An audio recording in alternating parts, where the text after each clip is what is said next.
So the 2025 Bihar election, on the surface, it looked like a total landslide for the National Democratic Alliance, or NDA. But when you dig into the numbers, a much more interesting story pops out. It's really a masterclass in modern election strategy. Let's get into it. So, what was the story everyone was telling? Well, the popular take was that voters in Bihar had, finally risen above the old politics of caste and class. But is that what really happened? When you actually look at the data, the real story is so much more fascinating. It wasn't about voters ignoring caste and class. It was about one side absolutely mastering them. All right, so let's start with that big idea. Why did everyone think this election was some huge turning point for voter behavior? Well, the perception really came from where the NDA was winning. I mean, they were picking up seats in places with huge Muslim populations, and they were sweeping seats that were reserved for scheduled castes. These are areas that, historically you'd think would be totally off limits to them. So you can see why on the surface it looked like a massive political shift. And that's the big question, right? If they weren't winning over the main community in those areas, how on earth were they winning the seats? The answer is, it all comes down to a really clever political strategy. And that strategy has a name. It's called counter-mobilization. It's a fascinating idea. Basically, instead of trying to get a small piece of the biggest group's vote, you just unite everyone else. All the smaller groups in that area. You bring them all together to vote as one bloc against the dominant community. And understanding this is absolutely key to seeing how the NDA pulled off this victory.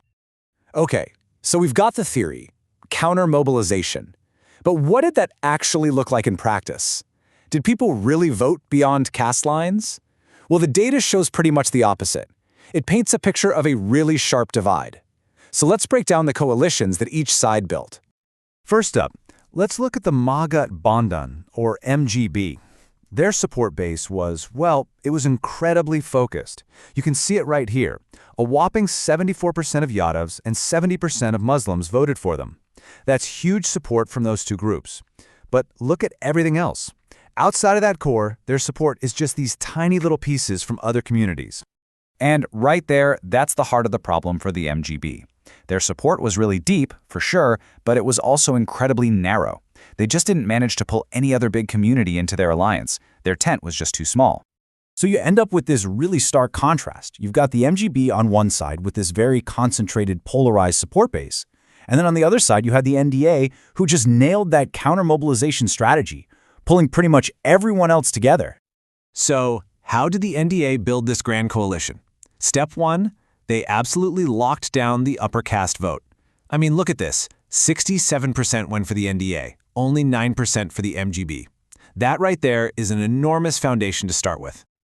Okay, step 2. On top of that foundation, they added the other big OBC groups, like the Kurmis and Kueris. And again, the numbers are just staggering. 71% for the NDA, only 13% for the MGB. The gap is massive. It's an overwhelming advantage. And then came the final crucial piece of the puzzle. They managed to win a clear majority of the Dalit vote, 60%. That's more than double what the MGB got. This was the move that really sealed their social coalition. So when you put it all together, you get a picture that looks totally different from the MGB's. The NDA's support isn't just about one or two communities. No, it's this really broad, powerful alliance with significant chunks of support coming from lots of different groups. It's a completely different way of building a winning team. But believe it or not, that incredible caste coalition, that's only half the story. Because there was something else going on, a huge shift along economic lines, and that is what turned a solid win into an absolute landslide. Okay, now this is where things get really interesting. Just look at this jump. In 2020, the NDA was getting around 37% of the vote from middle and upper class folks. Now, fast forward to 2025, and that number just skyrockets. We're talking 58%. 58%. I mean, that is a decisive majority. The economically better off voters swung hard for the NDA. This wasn't some small adjustment, it was like a political earthquake in that demographic. This is the fuel that powered the landslide. So here's the bottom line. If you look at the poorest voters, the race was basically a tie, a dead heat, 38% each. The election wasn't decided there. Nope. It was won, and won big, among the middle and upper classes. That huge 58% support for the NDA is what created the massive gap between the two sides.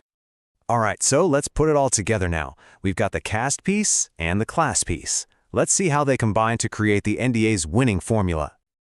So you see, this huge win wasn't about moving past caste and class. Not at all. It was about a brilliant two-step formula. Step 1. Build a huge, broad social coalition that brings together upper castes, non-Yadav OBCs, and Dalits. Step 2. Add a new, super powerful appeal directly to the middle and upper classes. It's that 1-2 punch. And this is exactly what the analysis from our source material points to.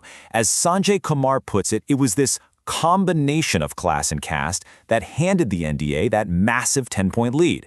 It was all about using both, together. So, what are the big takeaways here? First, caste was absolutely central to this election. It was super polarized. Second, the MGB's support base was just too narrow. Third, the NDA built this incredible, broad, multi-caste coalition. And finally, that huge new wave of support from the upper and middle classes, well, that was the game changer. That's what really sealed the deal.